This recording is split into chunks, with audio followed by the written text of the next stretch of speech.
քաղաքականության վերաբերյալ իմ կարծիքով ՀԱՊԿ հավաքական անվտանգության պայմանագրի կազմակերպությունը եւ հետեւաբար Ռուսաստանը իրենց շատ վատ են դրսևորել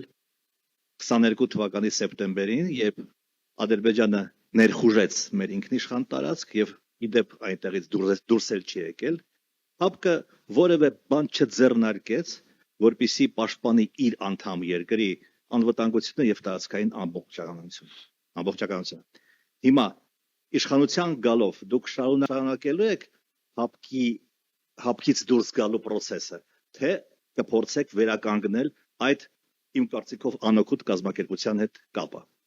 Առաջին հերթին մենք ուսումնասիրելու ենք այդ process-ները, ինչի համար ՀԱՊԿ-ը իրեն այդպես է պահել, ինչի համար Ռուսաստանն է իրեն այդպես պահել։ Եթե տեսանք, ինչպես դուք ասեցիք, անիմաստ կազմակերպությունը իհարկե դուրս են գալու, բայց եթե այս իշխանությունները գիտեն, որ անիմաստ կազմակերպություն է ՀԱՊԿ-ը, արդեն քանի տարի է գոռում են դրա մասին, ինչը կարող են մեկ ստորագրությամբ դուրս գալ բրծնել։ 4 տարի, բայց ինչի համար դուրս չեն գալիս։ Ուրեմն պատճառ կա, որ դուրս չեն գալիս։ Միգուցե իրենք չեն կարողանում համագործակցել ՀԱՊԿ-ի հետ, Ալիևը թույլ չի տալիս համագործակցել ՀԱՊԿ-ի հետ, Էրդոգանը թույլ չի տալիս համագործակցել ՀԱՊԿ-ի հետ, չուսումնասիրենք պատճառները։ Կա, ինչպես իրենք են ասել, սառեցրել են։ Ինչ են սառեցրել։ Դա չեն սառեցնում, կամ դուրս ես գալիս, կամ դուրս չես գալիս։ Ինչն է սառեցնում։ Մենք եթե իրոք տեսանք, զգացինք, որ ՀԱՊԿ-ը անգործություն է ցուցաբերել եւ հիմա էլ մեզ համար պետքական կառույց չի, շատ արագ կանենք հետևություններ։ 4 տարի չենք տանջվելու, որ բացատրենք մարդկանց, մենք սառեցրել ենք, նստենք սպասենք, թե ով է մեր գլխին տալիս։ Իսկ փոխարինող դուրս են գալիս ՀԱՊԿ-ից, վաղ առավոտ դուրս են գալիս։ Փոխարինողը ով է։ Այնա թող Մակրոնը ստեղ էր, մեկ կարար սիրուն պայմանագիր ստորագրեր, որ Ֆրանսիան մեր երաշխավորն է բոլոր հարցերում։ Ես դեմ չեմ, ես ուրախ կլինեմ։ Թող Ամերիկայի հետ ստորագրի, նորից ավելի ուրախ կլինեմ։ Բայց ունենք ինչ ունենք, ունենք ՀԱՊԿ-ը, ունենք Ռուսաստանի հետ ստորագրած պայմանագրեր։ Հիմա մենք դուրս ենք գալիս եւ մնում ենք Ալիևի երաշխավորության տակ։ Դա ինչի է բերելու մեր երկիրը։ Դրա համար ցանկացած այդպիսի հարցերին մենք էմոցիոնալ չենք վերաբերվելու։ Ես վստահ եմ, որ Ռուսաստանը շատ կարևոր գործընկեր է Հայաստանի համար։ Եթե մյուս պետությունների մասով այսքան վստահ ես չեմ կարող ասել, բայց կուսումնասիրենք, միգուցե մենք իրենցից կարող ենք ավելի շատ օգտվել։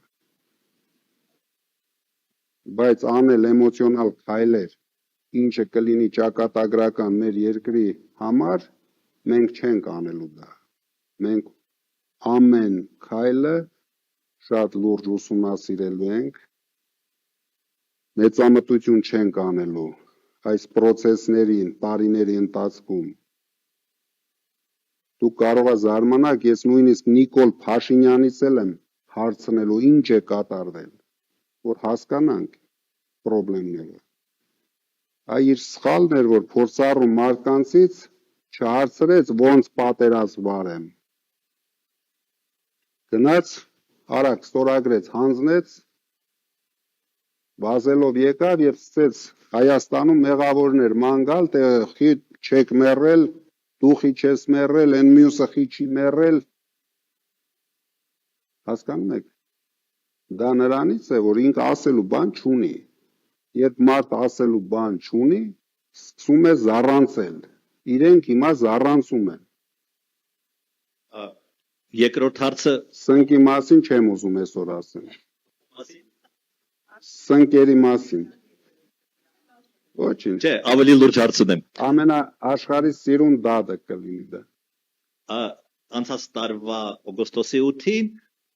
երակողմ հռչակագիր է ստորագրվել Հայաստան-Ադրբեջան ԱՄՆ եւ երկկողմ ԱՄՆ-ի մասնակցությամբ, Թրամփի մասնակցությամբ նաեւ փաստաթղթեր են ստորագրվել Հայաստանի եւ Ադրբեջանի միջեւ։ Լավն են թե վատն են ուրիշ հարց, բայց դրանք փաստաթղթեր են ոչ թե Փաշինյանի եւ Ալիևի, այլ Հայաստանի եւ Ադրբեջանի միջեւ։ Իշխանության գալով դուք պատրաստում եք դա վերաբանակցել եւ դարձյալ բացասական փորձի մասին ասեմ, որ ամենավատ բանը հայտարարել, որ ես սկսելու եմ զորեական կետից։ Ես արդեն դրան պատասխանել եմ, մենք ոչ մի բան չենք սկսելու զրոյական կետից։ Մենք նայելու ենք, ուսումնասիրելու ենք։ Ցանկացած դրած ստորագրություն դա պետության ստորագրություն ենք մենք համարում։ Եթե մենք ամեն ինչից սկսեցինք վախենալ, փախնել, նորից խապկանքներով բոլորին են, որ ասում է ֆռցնել, մենք լավ բանի չենք գալու։ Մենք ուսումնասիրելու ենք, քայլ-քայլ շարժվելու ենք առաջ։ Գլխավորը լինելու է մեր պետությունը դրանից օգտվում է, թե վնասվում է։ Եթե մեր պետությունը օգտվում է, նույնիսկ Փաշինյանն է ստորագրել այդ փաստաթուղթը, մենք շարունակելու ենք դա։ Իսկ եթե վնասվում է, ով ուզում է ստորագրած լինի, մենք վերաբանակցելու ենք։ Եթե ես զգամ, որ մեր պետությունը դրանից տուժվելու է, 300,000 ադրբեջանցին վազելով լցվելու են Հայաստան, մի քանի տարվա ընթացքում դառնան միլիոնավոր ադրբեջանցիներ, իհարկե մենք դա կանգնեցնելու ենք։ Դրա համար ասում եմ, հենց առաջի օրենքը ընդունելու ենք, մենք այդ օրենքը նույնիսկ կոչելու ենք հակասաֆարովների օրենք, որպեսզի չգան լցվեն մեր երկիր, չգնեն մեր հողերը։ Մենք շատ հողեր չունենք, հենա 240 կիլոմետրը նվիրել են մի հատ ձայն էլ չեն հանում։ Անենց են մոռացել այդ հողերի մասին, ոնց որ իրենք են զավթել Ադրբեջանից այդ հողերը։ Իհարկե մենք այդ հարցով հետևողական բանակցություններով չեմ ասում պատերազմ ենք հայտարարելու, բանակցություններով եւ ես վստահ եմ, որ դա մենք հետ ենք բերելու, բայց եթե մենք Ադրբեջանի հետ ուզում ենք դառնանք լավ հարևաններ, ուրեմն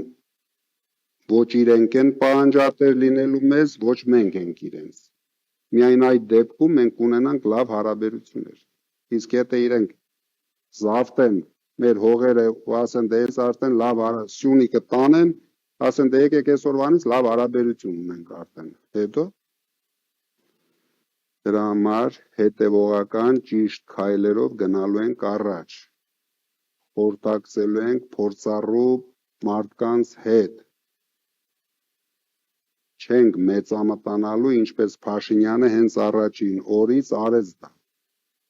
Եթե ինքը նորմալ մարդ լիներ, ինչ եղել էր։ Վերջը կային նախագահներ, ովքեր այդ process-ի մեջ տարիներ էին արդեն։ Կհավաքեր, խորհրդակցեր, ճիշտ է ինչ քայլերով գնանք Արցախը պաշտպանենք։ Չարեց։ Որովհետև միգուցե իրան բերել էին այս նպատակով, ես չգիտեմ։